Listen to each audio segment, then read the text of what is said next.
On this 2020 to 2025 Honda CR-V 2.0Hybrid, P0339 is for an intermittent interruption in the crankshaft position sensor circuit.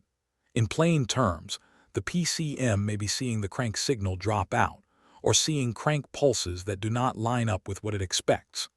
The vehicle may crank longer than normal, run unevenly, stall, or set the code without a constant symptom. The broad fault areas can include the CKP sensor circuit, connector and terminal condition, grounds, the CKP pulse plate, or the sensor itself.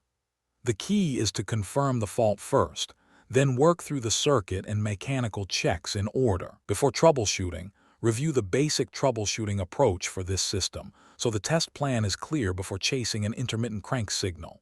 Then try to duplicate the failure under the monitor conditions.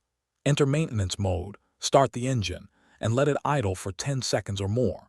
Watch the HDS OBD status under PGM5 for P0339. If the failure duplicates here, the confirmation portion is complete. If it does not, use the second confirmation path. Test drive the vehicle for several minutes in the same range as the recorded onboard snapshot for engine speed and vehicle speed. Then check the HDS OBD status again for P0339. Treat this as the monitor gate. Do not jump into parts testing until you know whether the code will reset under the captured conditions. Once P0339 is confirmed, go to the CKP sensor circuit connectors. Check for a secure connection and for loose terminals at the CKP sensor and at the PCM. If anything is abnormal there, the problem is in the connections or terminals.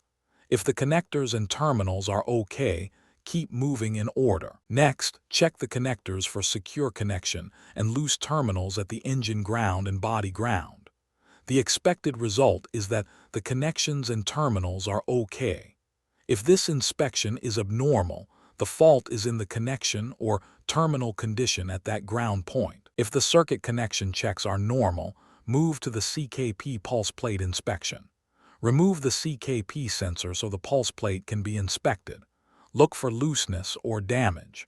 If the pulse plate is loose or damaged, the problem is with the CKP pulse plate. If there is no looseness or damage, continue to the final isolation step. If the connector checks, ground checks, and CKP pulse plate inspection all indicate normal condition, this diagnostic path leaves the CKP sensor as the remaining cause.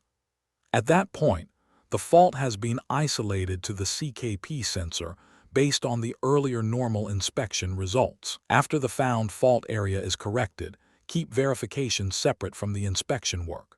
Recreate the same confirmation conditions that set up the monitor. Then watch the HDS OBD status for P0339 and confirm the code stays gone. The takeaway is simple. Prove the intermittent CKP signal fault first, then check connections, grounds, the pulse plate, and only then isolate the sensor. For more diagnostic training, visit stepdiagnostics.com.